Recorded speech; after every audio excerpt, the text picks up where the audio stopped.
In 1612, the desperate screams of a woman echoed through a Prague alchemist's laboratory as her face was pressed against a scalding iron dipped in liquid silver. A crowd watched through the doorway, not to help, but because they had paid to witness it at her own request. Yet this was far from the worst of history's horrifying beauty rituals. Historians have even tried to erase some of them from record.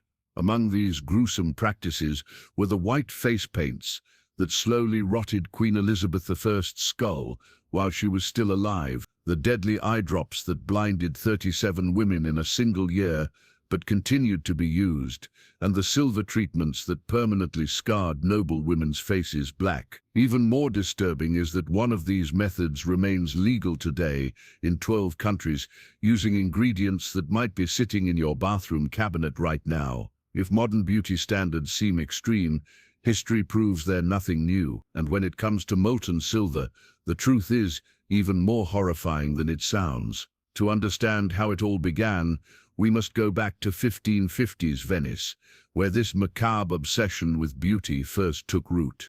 Walking through the Piazza San Marco, it was easy to tell who belonged to the nobility and who did not, without even glancing at their clothes. The difference lay in their skin. The wealthy wore faces like porcelain dolls, ghostly white and almost luminescent, while the peasants' complexions were sun-darkened, freckled and ironically healthy. In Renaissance Europe, pale skin wasn't merely fashionable. It was a survival mechanism. Tanned skin marked you as someone who worked outdoors, someone expendable. White skin, on the other hand, symbolized wealth, status, and nobility.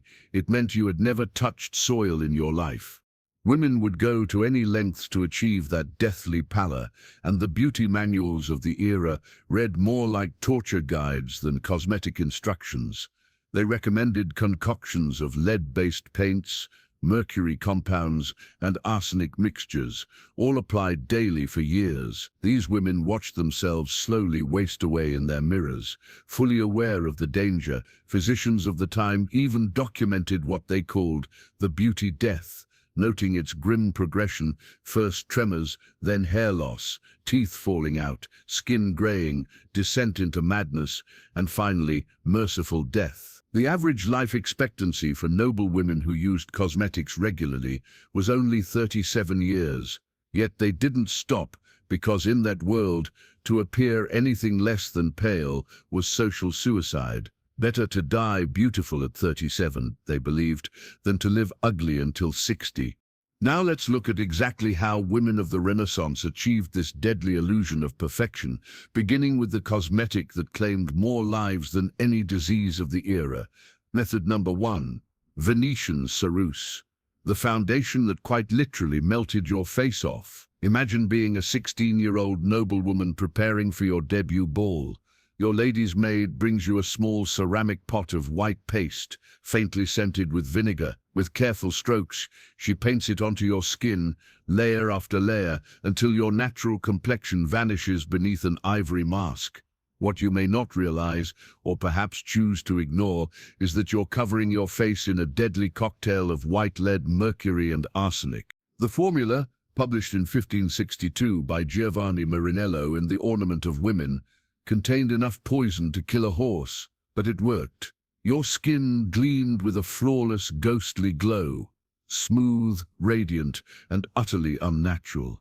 Then came the horror. The lead in the ceruse was caustic, burning the skin on contact. Within days, small sores appeared around the nose and jawline. Your maid reassured you it was normal, that the product was drawing out impurities. So you applied more to hide the blemishes, but the truth was that those open wounds became gateways for poison. The lead seeped into your bloodstream day after day. Within 6 months, your hands began to tremble. Within a year, your hair fell out. After 2 years, your teeth loosened and dropped away. By the 3rd year, madness set in. Hallucinations, voices, and slow descent into delirium from lead poisoning. The most tragic and well-documented victim of all was Queen Elizabeth I of England. After smallpox scars marred her complexion at 29, she began using Venetian ceruse daily. By 40, she wore it an inch thick. By 60, her face had all but decayed beneath the layers of paint. Her attendants whispered that when the makeup was finally removed, pieces of her skin came off with it. Her face was eventually covered in open sores that never healed. The lead had eaten through her skin and in places reached the bone. Queen Elizabeth I died at 69, looking decades older, bald, toothless and skeletal. Her features hollowed by years of poisoning. Her autopsy revealed catastrophic lead damage throughout her entire body. Yet as horrifying as the Venetian ceruse was, it was at least applied to the skin. The next beauty ritual went much deeper, and the worst part is that women begged for it. This brings us to method number 2, belladonna beauty, the practice that transformed eyes into haunting symbols of allure. The term belladonna literally means beautiful woman in Italian, but behind that romantic name lurked one of the most toxic plants in Europe. Just 3 berries could kill an adult. Renaissance women, however, weren't swallowing it. They were dripping its juice directly into their eyes. The reason? Belladonna paralyzed the iris muscles, causing the pupils to dilate to their widest possible size. In the soft flicker of candlelight, this created the illusion of enormous, dark, vulnerable eyes, glassy, mysterious, and irresistibly seductive. Men were captivated, but the cost was devastating. In 1595, Venetian physicians recorded 37 cases of permanent blindness among noble women from belladonna use in a single year, and that's only what was documented. The real number was likely far higher. When the toxin entered the eye, it blocked acetylcholine receptors, leaving pupils unable to contract. That meant no control over light. Imagine stepping from a dim ballroom into daylight and feeling as though knives of light were stabbing your eyes because your pupils would never adjust again. The pain was unbearable, like staring into the sun without protection. Women who used belladonna became prisoners of the night, living in perpetual darkness and only venturing out for evening gatherings. Yet they continued to use it long after partial blindness, long after the migraines became constant, long after they could no longer see their own reflections. Why? Because of what historians call the beauty addiction cycle. You use belladonna for a ball. Men marvel at your captivating eyes. You feel powerful, desired, transformed, and that fleeting validation becomes worth any price, even your sight. 3 days later, your vision is still blurred, but there's another grand social event to attend.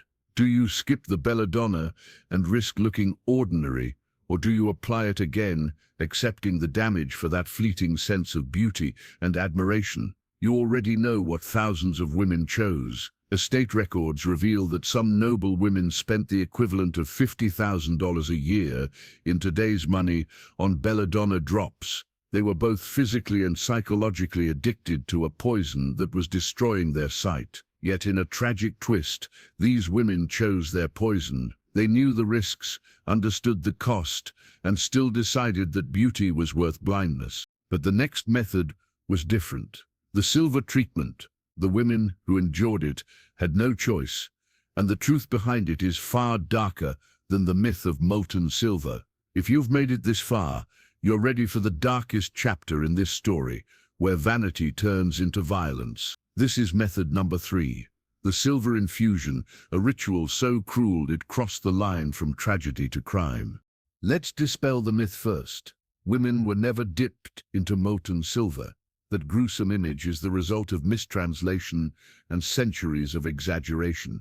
The truth is somehow even more horrifying. In the early 1600s, alchemists across Central Europe became obsessed with the idea of silver as a youth serum.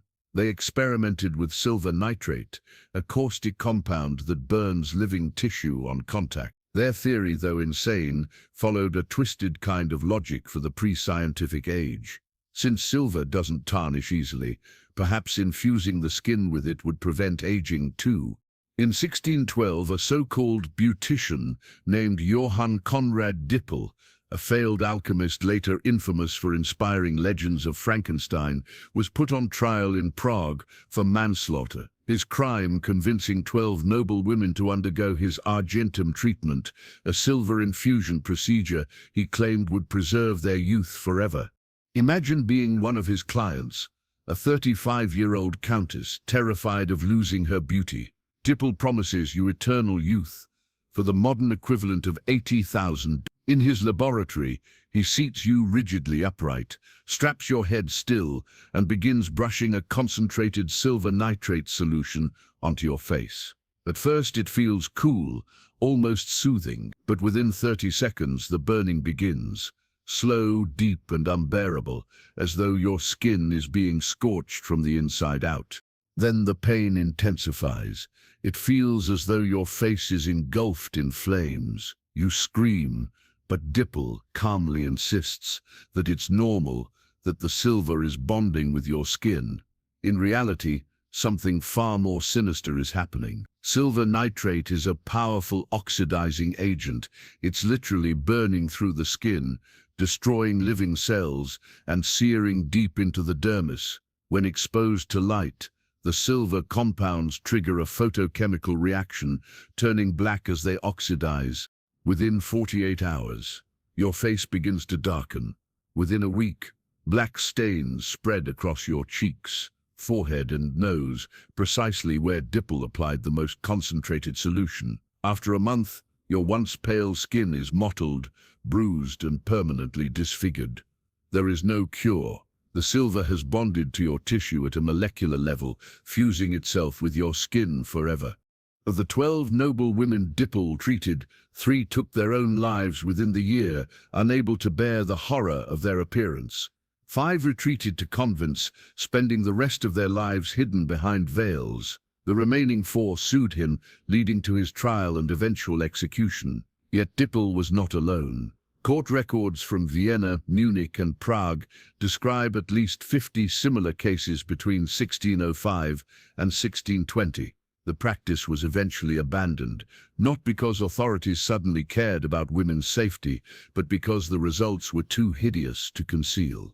And that's the real truth behind the molten silver myth.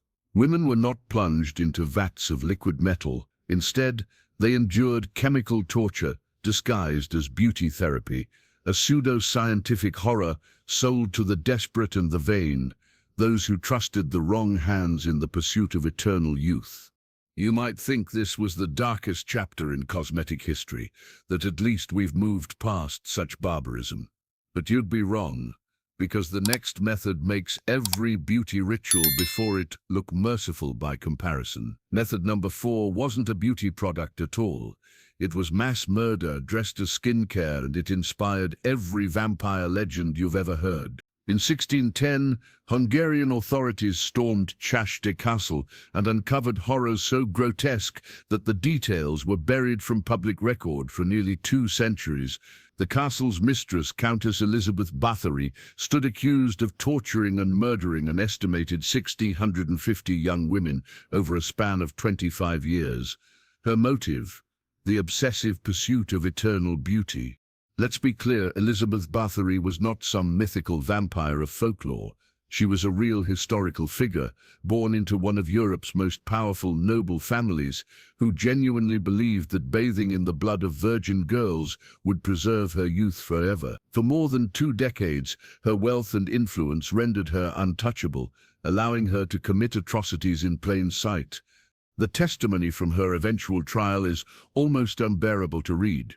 Her servants, many of them tortured into confession, described a calculated, methodical system. Bathory's accomplices would lure peasant girls to the castle under the guise of employment as maids. Once inside, the girls were imprisoned in the dungeon, awaiting their fate. When the countess desired a beauty treatment, a victim would be brought to her chambers, hung upside down, and her throat slit so that her blood drained into a large tub below. Bathory would then bathe in the still warm blood, convinced it would seep into her skin and rejuvenate her. When authorities finally raided the castle, the scene was unspeakable.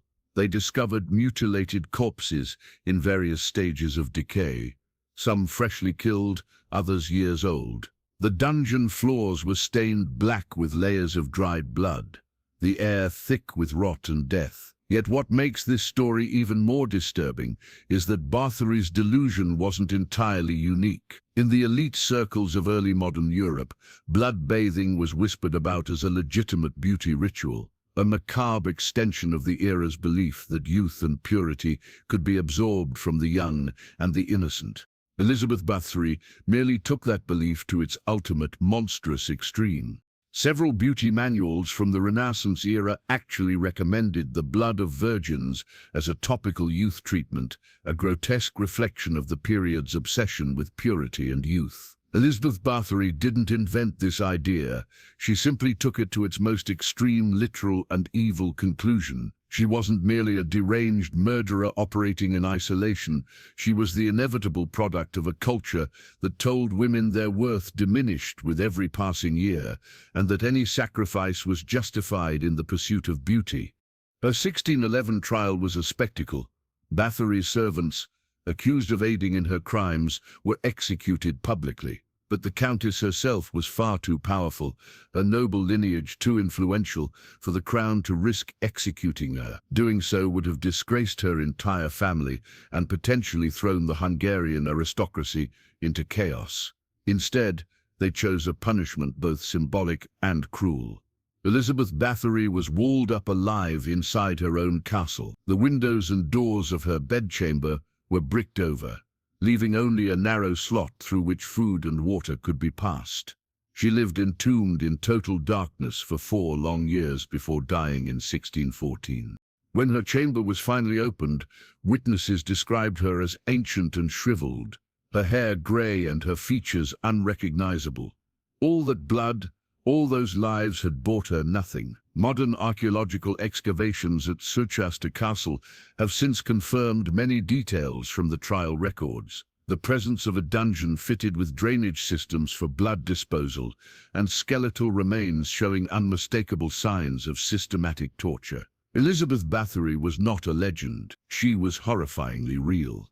Her crimes were real, and her motivations, twisted as they were, reflected the ultimate consequence of Renaissance beauty culture taken to its darkest extreme. But her story didn't die with her. It echoed through centuries, inspiring some of the most enduring myths in Western literature. Bathory's ritualized bloodbaths became the direct inspiration for Bram Stoker's Dracula, Sheridan Le Fanu's Carmilla, and countless vampire legends that followed. The image of aristocrats draining youth and life from the innocent, that's pure Bathory. She transformed from historical monster into cultural myth because her story exposed an unsettling truth. Beneath the elegance and glamour of beauty culture lies a deep, ancient fear of aging and a willingness to destroy ourselves to deny it. When a culture teaches that aging equals worthlessness, some people will go to any lengths, even commit atrocities to avoid it. And that brings us to the question we all need to ask. What have we actually learned? Between 1550 and 1700, historians estimate that more than 15,000 European women died directly from cosmetic poisoning from lead, mercury, arsenic, and belladonna. These weren't rare or fringe concoctions, they were the mainstream beauty products of their time, endorsed by society's most admired figures. And while we'd like to think we've evolved beyond such barbarism, the truth is disturbingly familiar. In 2023, the FDA tested 49 popular lipstick brands and found detectable levels of lead in 47 of them. 22 contained enough lead to exceed safety limits for children. Meanwhile, mercury-laden skin-lightening creams banned internationally are still sold legally in 12 countries. Across parts of Asia, Africa, and Latin America, women continue to use the very same mercury compounds that once killed Renaissance noblewomen, all in pursuit of paler, wealthier-looking skin. The names have changed. We say methyl mercury instead of mercury, sublimate, lead acetate instead of white lead, but the poison is the same. The methods have modernized, the branding is sleeker, the packaging safer looking, but the underlying desperation hasn't changed at all. So, here's the question. What modern beauty standard would you risk your life for? Botox that could paralyze your face, fillers that can cause tissue necrosis, tanning beds that all but guarantee skin cancer, Brazilian butt lifts with a 1 in 300 chance of death? The uncomfortable truth is that the thread connecting Renaissance ceruse to modern cosmetics is unbroken. The standards may evolve, but the desperation to meet them, to look younger, fairer, thinner, or more perfect, remains the same. The poison just comes in prettier packaging. We're still sending the same message today, that a person's worth, especially a woman's, is defined by her appearance. And as long as that belief persists, people will continue to harm and even poison themselves in pursuit of impossible standards. The faces in the mirror may have changed, but the poison in the paint hasn't faded nearly as much as we like to believe. So, ask yourself, what modern beauty standard do you think is the most dangerous? And which beauty product would you be willing to give up if you discovered it was toxic? If this story horrified you as much as it should have, there's more. The nightmare didn't end with Renaissance cosmetics. Deadly beauty evolved. Check out the next chapter in Victorian poison fashion, where women literally wore arsenic in their dresses. Thanks for watching, and before you reach for your makeup tomorrow, maybe take a closer look at the ingredients. And don't forget to subscribe, because history's darkest secrets are always hiding in plain sight.